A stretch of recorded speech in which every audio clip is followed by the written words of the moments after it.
The next topic that has been lined up is an equally interesting one. Imagine being able to predict the impact of experimental treatments on a patient without risking their life, or generating a digital representation of a person's body down to the cellular level to choose the best cellular option or the surgical option.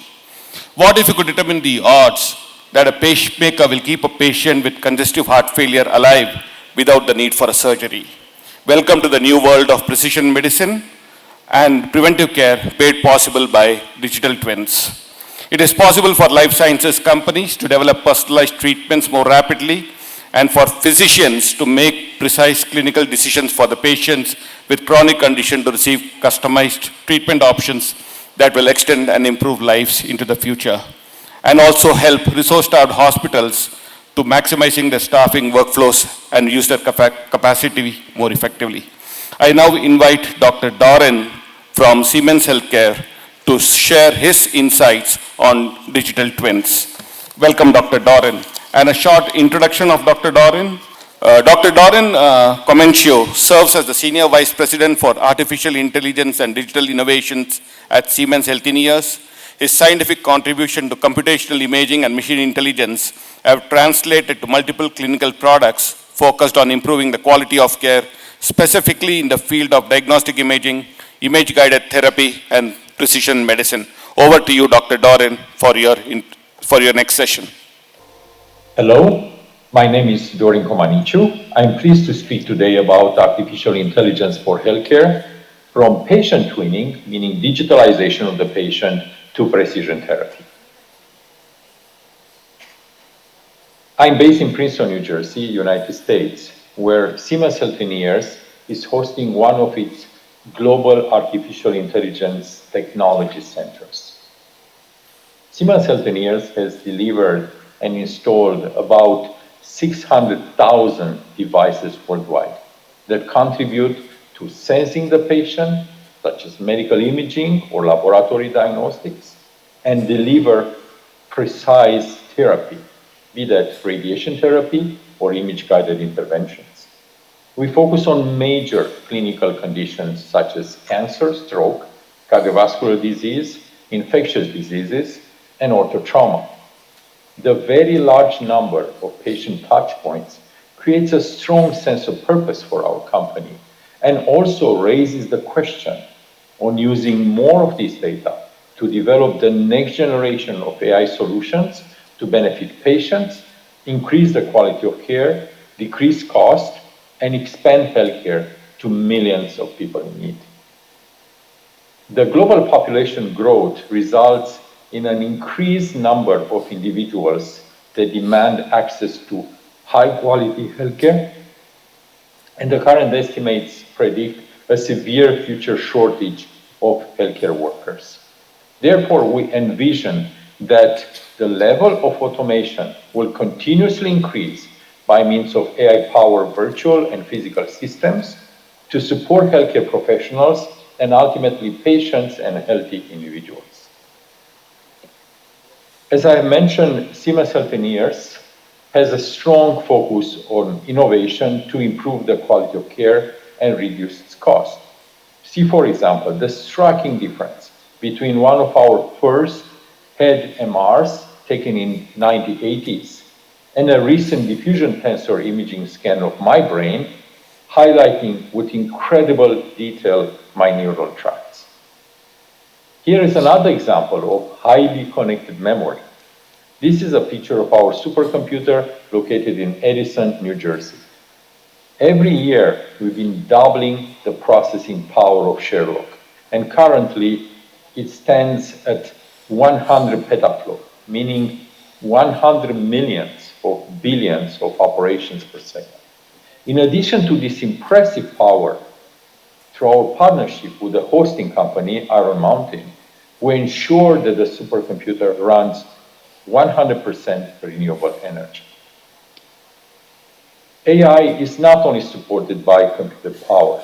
The 4 factors that determine the advances in AI are, number 1, developments in algorithms, especially in the area of machine learning and deep neural networks, which are the backbone of the most AI applications, increasing computational power and especially distributed computing, increased bandwidth connectivity, which enables the use of AI applications to become more pervasive, and last but not least, availability of data sets through pooling of knowledge across multiple institutions.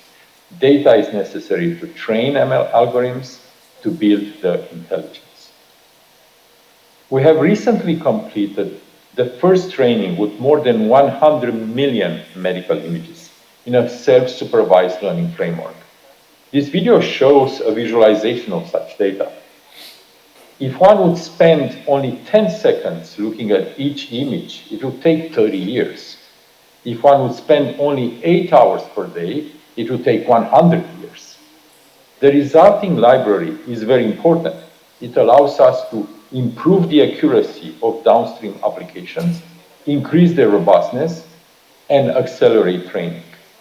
This is part of an important trend where AI learns continuously a bit from everything.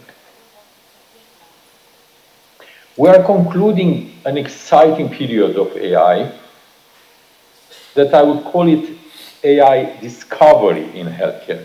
Numerous AI solutions have been developed, tested, and some of them deployed in clinical workflows. Medical imaging in particular has been a fertile ground of AI experimentation and innovation, most likely due to its closeness to computer vision, a field that has attracted the most AI investment. Nevertheless, when we examine the impact of AI on the clinical workflow, we realize that more focus is needed to translate artificial intelligence into value for the clinicians and their patients.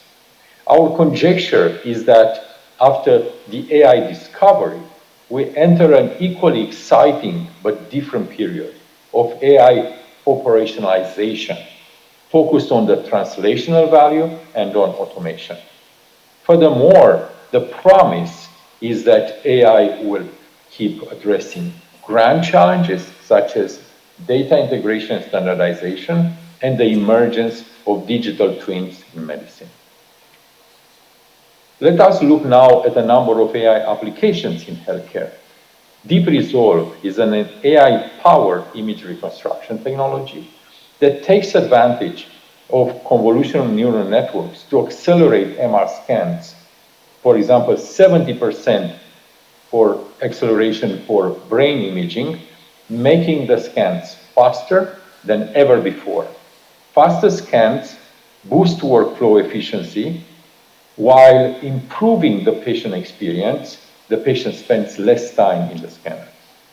Deep Resolve's data to image reconstruction, raw data to image reconstruction, and very fast acquisition are game changers in MR, and these are supported by AI. Here is an example of a triaging system that provides fast, standardized, and intelligent orchestration of the diagnostic process in emergency patients, guiding technologies through the acquisition of quality low-dose CT images and supporting clinicians in triaging emergency patients.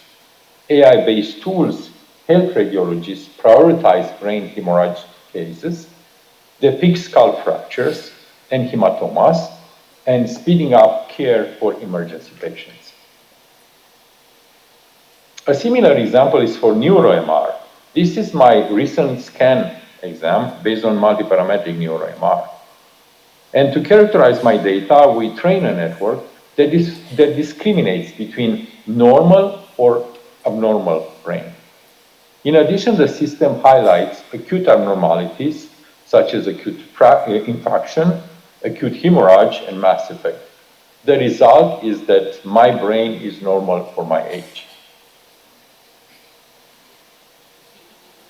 We have a large number of AI applications and prototypes in development. For example, given the input of a chest CT volume, we segment and quantify abnormal CT patterns commonly present in COVID-19, namely ground glass opacities and consolidations. The system has been deployed in 485 sites in many countries, more than 50 countries. It calculates percentage of opacity, lung severity score, percentage of high opacity, lung high opacity score. A different system, AI Rat Companion Chest CT, has the ability to provide lung nodule detection from low dose CT, but also to detect incidental findings such as coronary calcium or enlarged aorta. For radiation therapy, the organs and anatomies at risk in the vicinity of the targeted tumor have to be delineated such that the radiation planning system minimizes the impact of radiation on them. This is a time-consuming process that our latest system, trained on more than 4.5 million images, has the potential to eliminate. ARF Companion's Organs RT has the capability to delineate more than 100 organs and anatomies at risk. A different question is, can we predict the outcome of radiation therapy for lung cancer, more specifically for stereotactic body radiotherapy, SBRT? Can networks such as Deep Profiler differentiate patients with different response patterns? The answer is yes.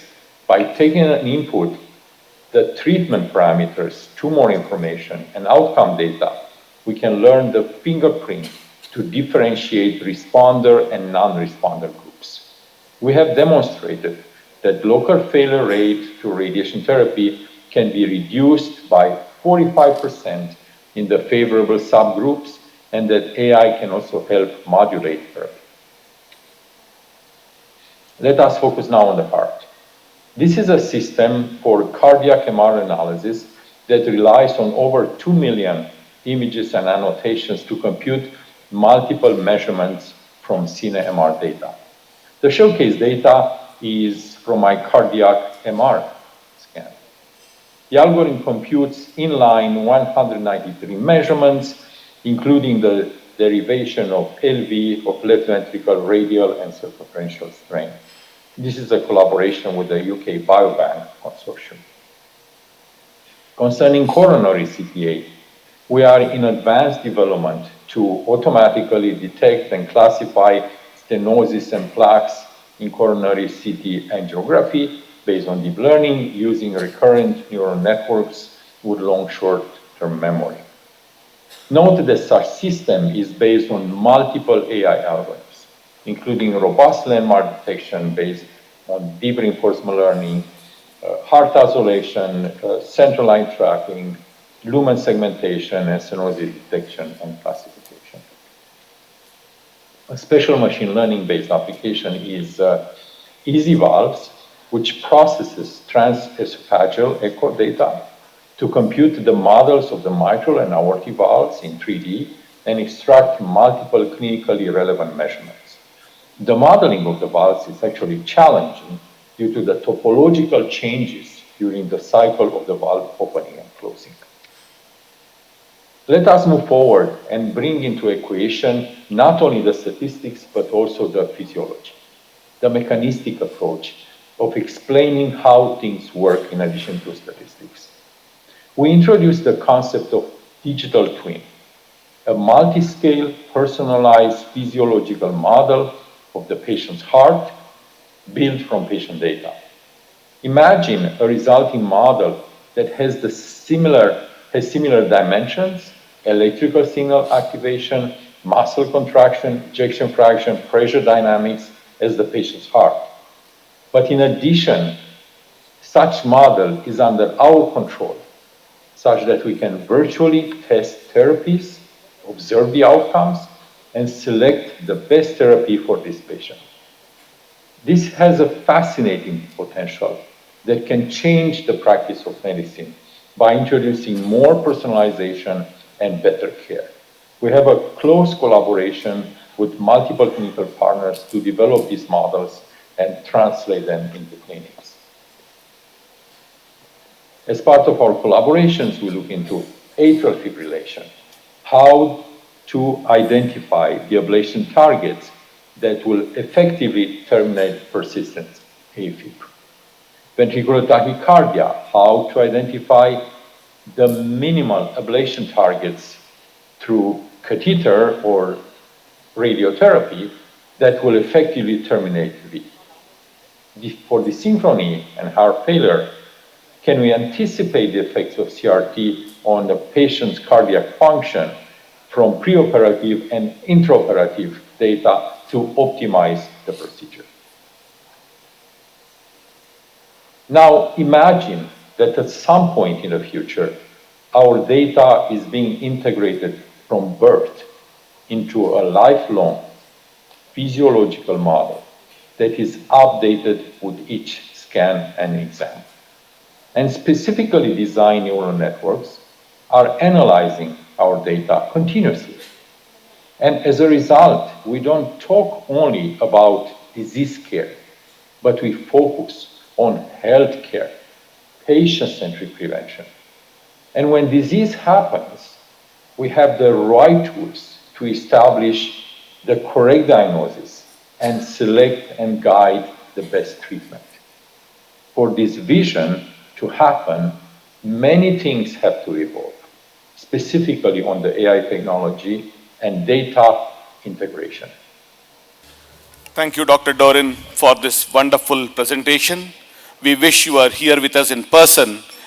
I'm sure we would have had a lot more questions and, shall we say, topic for discussion with you after the presentation, sort of. So once again, thank you so much for giving us this wonderful talk.